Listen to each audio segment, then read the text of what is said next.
আসসালামু আলাইকুম। স্বপ্নের বাগান তাই মোহাম্মদ ইমন হোসেন। আজকে জ্যৈষ্ঠ মাসের 15 তারিখ। আঙুর পাকতেছে, প্রায় কিছু কিছু আঙুর ভালোই কালার চলে আসছে। তারপর এই আঙুরটা সবকটাই নরম, কিন্তু এখনও কালার আসে নাই। এই আঙুর সম্পূর্ণ না পাকলে আঙুরটা টক লাগে। যখন একদম হলুদ বর্ণের হয়ে যায় তখন আঙুরটা একটু মিষ্টি লাগে। তাছাড়া এখন যদি আঙুর খাওয়া হয় তাহলে টক মিষ্টি লাগবে, আঙুরটা টক মিষ্টি লাগবে।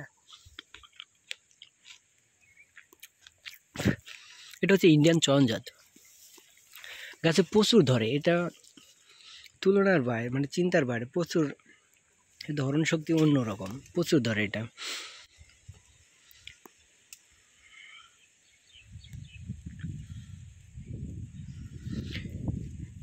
কিন্তু এই আঙুরের একটু সমস্যা আছে, একটু না ভালোই সমস্যা আছে।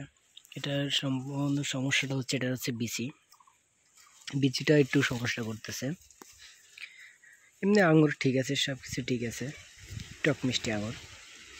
বিচির কারণে মার্কেটটা খুবই কম। এটা আমি বলবো ইন্ডিয়ান চরণজাত। এই জাতটা বাণিজ্যিকভাবে করাই যাবে না, মনের ভুলেও করা যাবে না। গাছের ধরন আসে ভালো, কিন্তু মার্কেটের দাম খুবই কম। এটা খুবই কম, অন্যান্য আঙুরের তুলনায় এর দাম খুবই কম। এক একটা গাছে 20 কেজি প্লাস আসে, প্লাস তারও বেশিই হয়। যদি 300 টাকা 350 টাকা কেজি পাওয়া যেত তাহলে আঙুর ফলে অনেক লাভ হওয়া যেত। যারা নতুন উদ্যোক্তা আঙুর বাগান করতে যাচ্ছেন, একটু ভেবে চিন্তে করবেন যে কোন জাতটা মার্কেটে ভালো চলছে, কি করলে ভালো হবে, সেটাই করবেন।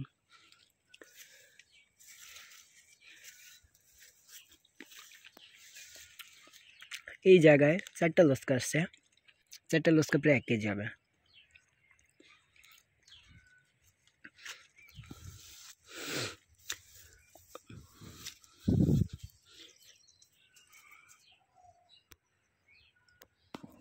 আঙুর পাকতেছে, খাচ্ছি, ভালো লাগতেছে, টক মিষ্টি এবং মিষ্টি।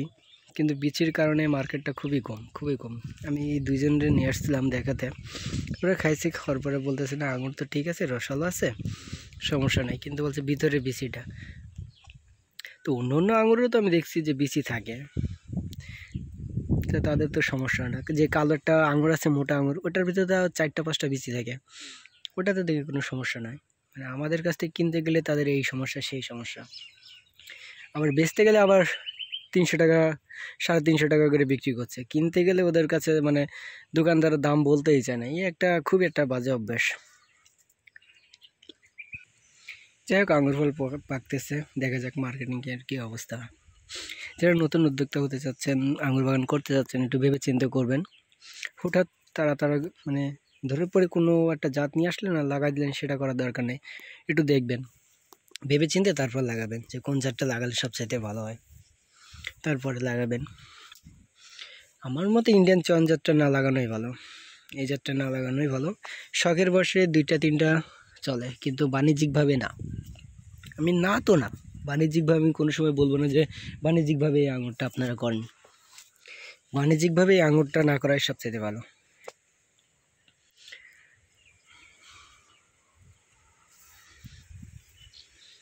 অন্য জাত নিয়ে কাজ করেন। আজ এতটুকুই, সবাই সুস্থ থাকবেন, ভালো থাকবেন। আসসালামু আলাইকুম।